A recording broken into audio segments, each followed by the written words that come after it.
Olá pessoal, bem-vindos a mais essa série de exercícios sobre ótica, introdução ao estudo da ótica geométrica. Vamos lá. Um homem tem 1,80 m de altura. A relação entre os tamanhos das imagens formadas numa câmara escura através de um orifício, quando o indivíduo se encontra, respectivamente, às distâncias de 48 metros e 72 metros, será de... É um teste, vamos ver a alternativa correta.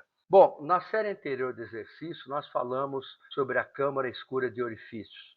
Se você não conhece esse assunto, por favor, veja a série anterior, onde eu explico do que se trata. Deixa eu fazer um comentário aqui. Essa palavra tamanho não é muito legal em física. A gente fala em altura, altura da imagem, quando for o caso, comprimento, largura. Tamanho é uma coisa que a gente fala em tamanho do medo, tamanho da vergonha, que não são coisas que se medem em metro. A palavra tamanho é um pouco imprecisa, né? É só um comentário. Eu preferiria ter escrito aqui altura da imagem. Tá legal? É só um comentário. Vamos então à resolução. Eu tenho aqui a câmara escura de orifício, tem um furinho aqui, né, em geral, aqui desse lado. Eu tenho então o homem de 1,80 m a 48 metros do orifício da câmara. É claro, aqui a coisa está meio desproporcional, né? A imagem se forma de que modo, né? Sai luz aqui da parte de cima do objeto, que vem atingir a parte de baixo aqui do fundo da câmara. E da parte de baixo do objeto, sai luz que atinge a parte de cima do fundo da câmara. Isso corresponde então a uma imagem invertida dessa pessoa. Eu vou chamar de H1 a altura da imagem, o que ele chamou de tamanho no enunciado, né? H1. Muito bem, eu vou chamar de X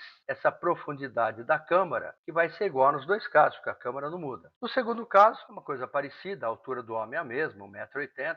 O que mudou foi a distância dele até o orifício da câmara. O X aqui é o mesmo, claro. E o que vai mudar, então, é a altura da imagem, que eu chamei de H2. Veja que à medida que o objeto se afasta, a altura da imagem é cada vez menor. Nós temos aqui triângulos semelhantes. É assim que se trabalha sempre em câmara escura. Mas como triângulo, isso aqui é um triângulo? Imagine uma linha que passa pelo centro do homem e que fecha esse triângulo. Eu teria, então, um triângulo aqui, a mesma coisa aqui, idem aqui, idem aqui. E esse triângulo é semelhante a esse. Em geral, na ótica, eu disse isso na sequência passada, quando a gente trabalha com triângulos semelhantes, raramente a gente usa um lado está para outro, assim como esse lado está para esse lado está para esse. Em geral, a gente usa um lado está para outro, assim como a altura desse triângulo está para a altura desse. Não que eu não possa, em algum momento, precisar lado está para lado, assim como lado está para lado. Em geral, é a altura que aparece como dada, só por isso. Vamos lá. Primeiro, nesse caso aqui, olha, esses dois triângulos são semelhantes, né? Eu tenho, então, H1 está para 1,8, assim como a altura desse triângulo, que é x, está para a altura desse triângulo, que é 48, correto? É o que eu escrevi aqui. Passando 1,8 para cá, resta isso aqui. A mesma coisa nos triângulos de baixo. H2 está para 1,8, assim como x está para 72. E daqui eu tiro o valor de H2. O que é que o problema pede? Ele pede a razão entre as alturas, que ele chama lá de tamanho. Razão, relação, ele usa lá a palavra, né? Razão ou relação é um sobre o outro. Ele pede, então, H1 sobre H2, ou H2 sobre H1. Mas lá ele diz a relação entre as alturas quando está a 48 e 72. Então, ele dá uma ordem, né? H1 sobre H2. Ele pede, então, H1 sobre H2. Eu vou fazer isso colocando aqui o que eu encontrei para H1 sobre o que eu encontrei para H2. Como é que eu divido duas frações? Eu mantenho a primeira e multiplico pelo inverso da segunda. Esse 1,8x vai cancelar com esse aqui. Veja que o x, então, não era necessário ser conhecido, né? Sobra 72 sobre 48, que é 1,5. Portanto, pessoal, como era um teste, né? Alternativa correta, 1,5 corresponde à alternativa E de elefante. 1,5. Legalzinho, né?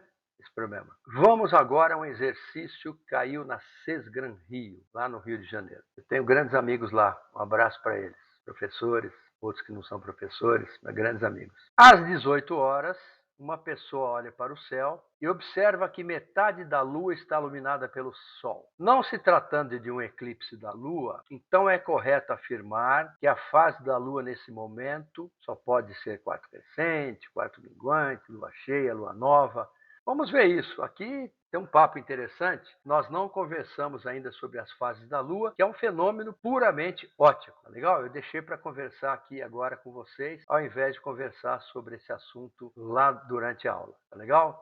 Vamos lá então. Pessoal, são conhecidas 4 das principais fases da Lua. Na verdade, isso vai mudando gradativamente a cada instante, mas a gente dá nomes especiais para essas 4 fases. Uma é a Lua Nova. Dizem que a gente não vê, mas vê. Aquela parece bem tênue, né? Porque é assim que ela é. É possível ver a Lua durante o dia. Tem gente que ensina assim, a Lua só se vê à noite. Existem histórias para crianças assim, que a Lua e o Sol nunca se encontram. Isso é bobagem, inclusive se encontram no eclipse, né? Você vê a Lua durante o dia, né? Você vê. Às vezes até assim, 10 da manhã, 2 da tarde, você vê. Eu vou explicar já já por que você vê a Lua nessa hora, quando aparentemente não deveria estar vendo. Essa é a Lua nova. Quarto crescente é quando eu enxergo metade dela iluminada. No hemisfério norte, ela aparece ao contrário, parece assim, ó. Veja, aqui a gente tem a sorte, né, de parecer um C. No hemisfério sul aparece um C, C de crescente. C de crescente. É mais fácil guardar, né? Essa é a famosa lua cheia, certo? Quando todo o disco dela nos parece iluminado. E a decrescente, que é a quarto minguante, era conhecida como quarto minguante. Eu coloquei aqui decrescente para a gente lembrar, só aparece um D, D de decrescente. Fica mais fácil então lembrar que a quarto minguante é um D de decrescente. No hemisfério norte é o contrário, né? Se ele vê um C, é decrescente. Se ele vê um D, é crescente. Bom, é só eles inverterem essa coisa, né? Eles estando no outro hemisfério é como se tivesse ponta-cabeça, né? De cabeça para baixo em relação a nós. Então inverte o que é C aqui, vira D lá. Bom, vamos ver que coisa é essa, né? De fases da Lua. Aliás, eu sinto dizer, mas isso não tem nada a ver com corte de cabelo ou com outras coisas. Eu mesmo tenho 2 vídeos gravados no meu canal sobre isso. Se quiserem, acesse lá. Chama Lua e Corte de Cabelo 1 e 2. Tem os 2 lá. Eu mostro que, sinto muito, mas isso é um fenômeno óptico que não interfere nos nossos cabelos ou em outras coisas, né, também. Vamos lá. Veja, eu tenho aqui a Terra e o Sol. Como eu disse, fases da Lua, eu não passo de um fenômeno puramente óptico. Quando é que eu tenho Lua cheia? Lua nova. Vamos começar pela Lua nova. Eu tenho aqui na Terra. Veja, aqui é noite, né? Esse lado da Terra é noite, porque é o lado que não está voltado para o Sol. É noite. Esse lado aqui é dia, que é o lado voltado para o Sol, o lado que está sendo iluminado. Aqui é bem meio-dia, né? Bem meio-dia. Estou bem aqui voltado para o Sol. Ó. Nessa posição, quando a Lua está aqui, a Lua gira ao redor da Terra, né? Quando a Lua está aqui, a face dela iluminada é a face voltada para o Sol. A face voltada para a Terra é essa, é a face não iluminada. Aí eu digo que é Lua nova, porque ela não é iluminada, então ela fica assim, tá certo? Ela fica preta, não é iluminada, é a Lua nova. Perto do meio-dia, a Lua nova está bem na minha cabeça. Não é bem assim, né? Tá? Inclusive, a órbita da Lua não coincide com a nossa órbita, com a inclinação, só em alguns momentos que é a hora do eclipse. Então, se está bem na minha cabeça, não é bem verdade, né? Pode acontecer em alguns momentos, em alguns locais da Terra. Mas o que eu quero dizer é assim, né? Está bem alinhado aqui, assim, está bem alinhado com essa posição aqui, né? Bom, para quem mora aqui, por exemplo, não está alinhado. Essa seria a Lua nova. Mas por que a gente vê, então, alguma coisa iluminada? Eu explico. O Sol ilumina a Terra. A Terra reflete luz, tanto que ela é vista do espaço. Parte da luz que a Terra recebe, ela devolve para o espaço e bate nessa face da Lua, que reflete de volta para nós. E esse bate-bate, reflete, se perde muita intensidade luminosa, né? Mas é essa luz refletida é que nós vemos. Então, ó, o Sol ilumina a Terra reflete luz, que bate na Lua, é refletida e volta para nós e faz com que a gente veja uma Lua pouquinho iluminada. É por isso que a gente vê a Lua nova, tá? Por isso que a gente vê a Lua nova.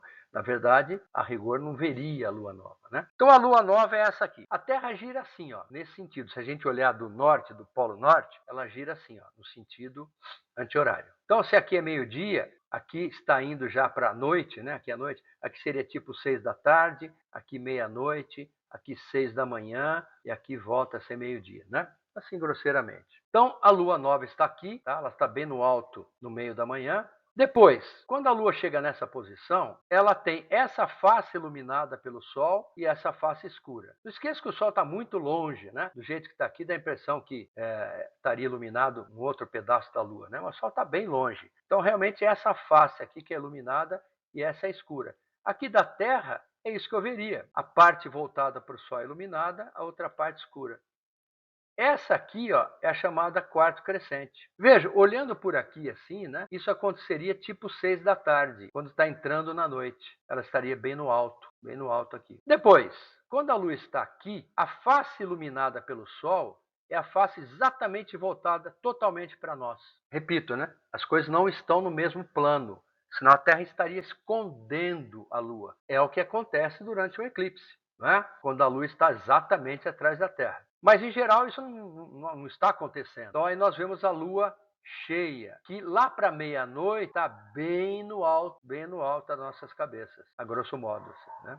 Que é essa aqui. E depois, quando a Lua está aqui, em outros dias, né? Isso vai mudando a mais ou menos cada 7 dias. Quando a Lua está aqui, eu vejo metade dela iluminada, esse lado aqui iluminado e esse escuro. Então agora eu vejo a outra parte iluminada. Primeiro eu via essa parte iluminada, agora eu vejo essa parte iluminada. E essa fase eu chamo de quarto minguante, também chamado de lua decrescente, mas é mais conhecido como quarto minguante. Isso acontece ela estar bem no alto do céu, lá pelas 6 da manhã. Claro, isso vai andando no céu, mas bem no alto por volta de 6 da manhã. Tá legal? Então, a resposta ao exercício qual seria? Porque ele disse que lá pelas 6 da tarde, né, 18 horas, nós vimos uma lua pela metade, né, bem no alto do céu. Seria então esta aqui, né? Essa resposta aqui. Tá certo? Seria, ó, só pode ser quarto crescente. Alternativa A.